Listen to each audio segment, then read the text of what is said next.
Hey guys, so today I'm going to be reviewing the second issue of the spin-off of the main Sonic the Hedgehog Archie comic series, Sonic Universe, covering the second story of the Shadow Saga. I have already reviewed the first issue of this comic series, so be sure to check that out if you haven't already, because it's a pretty stellar issue and I really liked it a lot.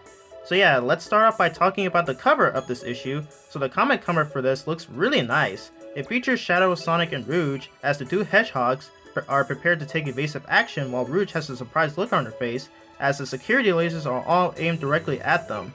So yeah, it may not be as good as the last issue's cover, considering how, that issue's cover was really detailed. But here, it kind of looks like it meshes with the art and penciling in the story, but still, it's pretty decent.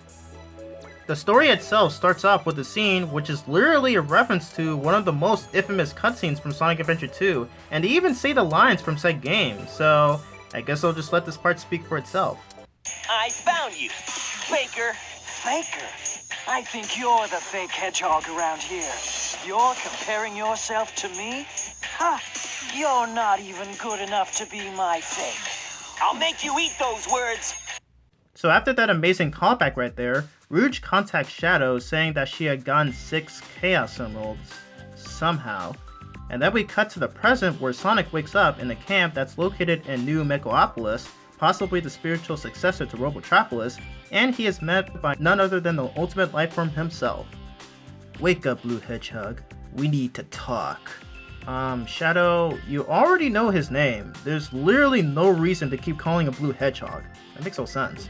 And holy chiz, is that Sally? Tails? Knuckles? Amy, I think? And I see a little bit of Espio back there. And this is their only cameo appearance in this issue. They're all sleeping in some sort of a force field, which almost looks similar to the one way back in one of the classic issues, and now what I mean by that is issue 10 of the main comic series. And also, when the heck did this happen? The comic never explains how this happened, so I'll assume this could potentially take place after one of the main comic series issues? I have no idea. After Sonic wakes up, Shadow tells him that he's on a support mission with Rouge and is here to recruit Sonic for this. Sonic agrees that he'll help out with their mission and tries to go wake up everyone else, but Shadow says that only Sonic should come because of this being a small surgical strike, and Sonic appears to be okay with this and proceeds to spin dash his way through the ground and coming out from the other side of the force field. Man, if only we can do that in the games. Also, did Eggman forget to make this force field go underneath the ground? Because if he did, Sonic wouldn't have been able to get out of it. Wow, Eggman, you really suck with these, don't you? You should have created a much bigger force field so that none of your prisoners would escape from it. Heck, even your Sonic Boom counterpart did it better than you. Anyway, Shadow tells Sonic that Rouge is waiting at the rendezvous points, 3 clicks to the northeast, where the large converted observatory is located at. Sonic, being overconfident about this, decides to race Shadow there and immediately takes off, and oh, Shadow's making a mythic expression again. But this time he's cool with it and says, and follows Sonic there. We cut back to 1 year ago, or aka the Sonic Adventure 2 adaptation of the story, where Sonic and Shadow are still fighting each other until Dr. Eggman contacts Shadow that he has set the charges and that the prison island will explode in 5 minutes. Rouge then chimes in the conversation saying that she is trapped in the vaults with the Chaos Emeralds and Eggman just doesn't seem to care, surprisingly. After hearing this, Sonic asks for a truce to help Shadow rescue Rouge, to which the latter reluctantly agrees. But wait, what about Tails and Amy? Did they not exist here? Because that's what Sonic does, like after he overhears Eggman saying that the prison island's going to explode. So yeah, that's awfully strange. Anyway, the two race through the green forest and they find the vaults, to which they spin dash through to enter. Seriously, I really wish we could do something like this in the games. After they finally find Rouge with the Chaos Emeralds, Shadow uses Chaos Control to teleport himself, Sonic, and Rouge to Eggman's Pyramid Base, and decides to leave them there by teletransporting again. Where exactly is he going? I have no clue. Sonic and Rouge then introduce themselves to each other, possibly the first time they've met since Rouge says she already knows Sonic. Did Eggman tell her about him beforehand?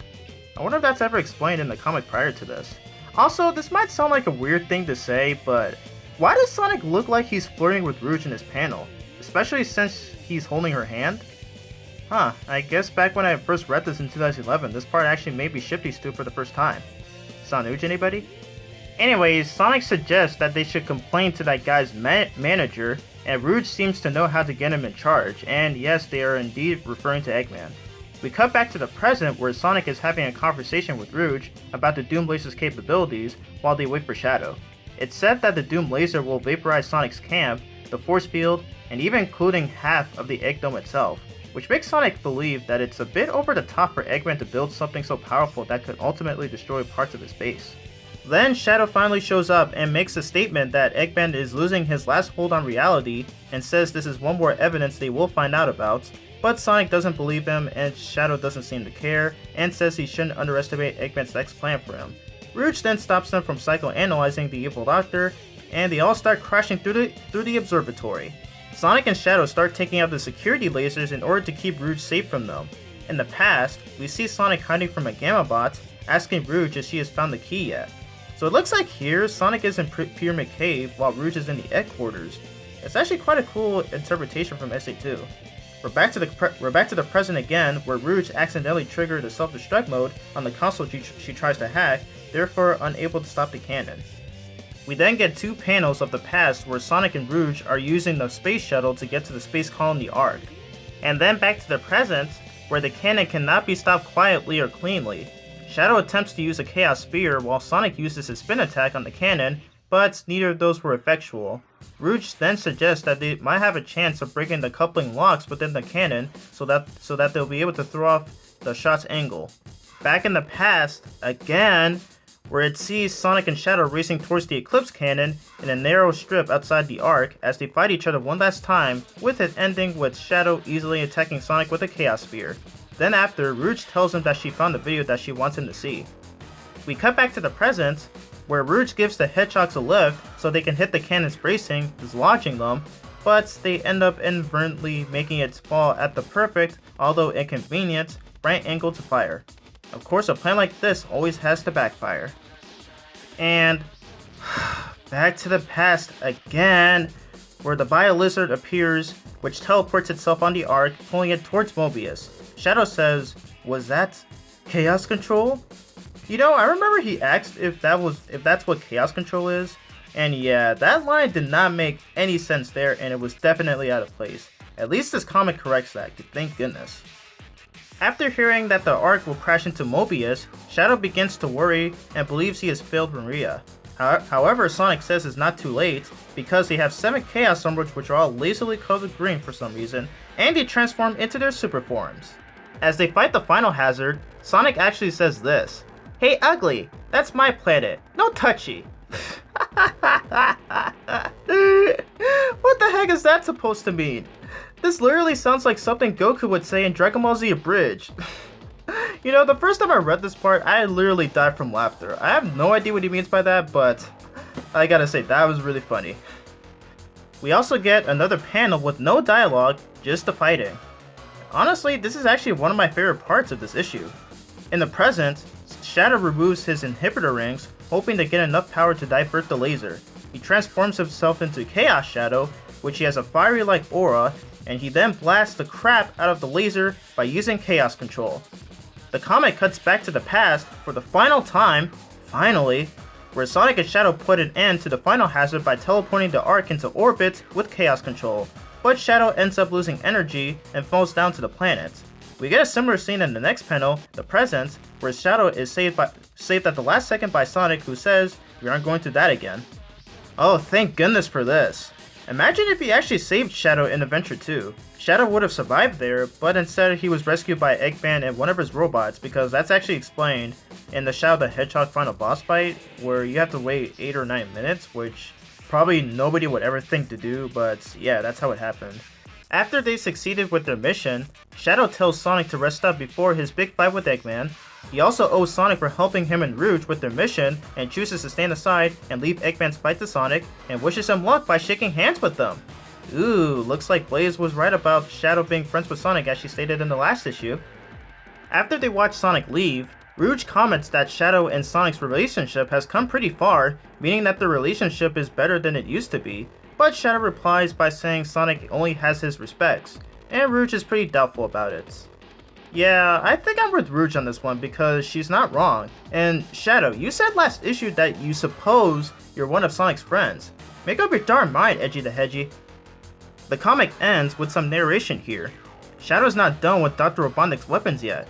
Can he turn one to Gun's cause? Or will the newest Badnik prove lethal? The next story has it all, from A to Z. Or should we say, Gamma to Omega. Writers, I think you must have spoiled the readers with that last part.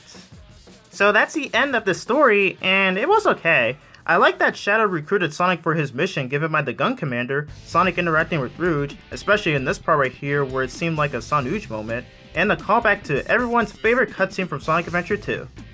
Also, this is technically the first time Sonic appears in this comic series, and despite appearing on the cover and in the flashbacks of the last issue, he doesn't actually make a physical appearance there. And I like how we call Shadow Faker most of the time, pretty much fan service or something, and especially since he seemed egotistical for some parts of the story. However, there's one drawback that this issue has. Around the points where Sonic, Shadow, and Rouge break into the observatory, that's where the 1 year ago flashbacks start to get a little repetitive, as it's constantly switching back and forth from the SE2 story adaptation, and honestly, that kinda ruins the pacing of the story, and it just seems that they were only added to fill up this issue's page count. Now don't get me wrong, the SE2 past scenes were aesthetically pleasing and really nice, but I just don't like the way that they were implemented here. Now, most recently, I found out that this comic actually completes the whole SE2 adaptation that started back in the 98th issue of the main comic series, which explains the inclusions of the flashbacks, and that this story takes place in between issues 198 and 199. And as I was currently writing the script, I did actually look this up, and it has been confirmed that this comic does definitely take place after those issues from the main comic series. I still don't know why the comic never tells us this, but if you actually did read those issues from the main comic series, then you know what I mean. And if they were to just at least show the past part of the story first, and then show the present story, then I would have liked it a lot more than the first issue.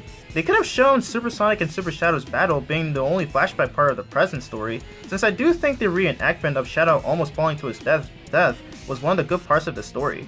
Oh, and one thing that I didn't mention in the previous review is that when the characters make an appearance in the Sonic Universe comic for the first time, their names and their small info are displayed to let you know who they are. Honestly, that's really good for newcomers getting into these comics in case they've never seen some certain characters before, i.e. Commander Abraham or Hope Kintabor, who don't even appear in this comic.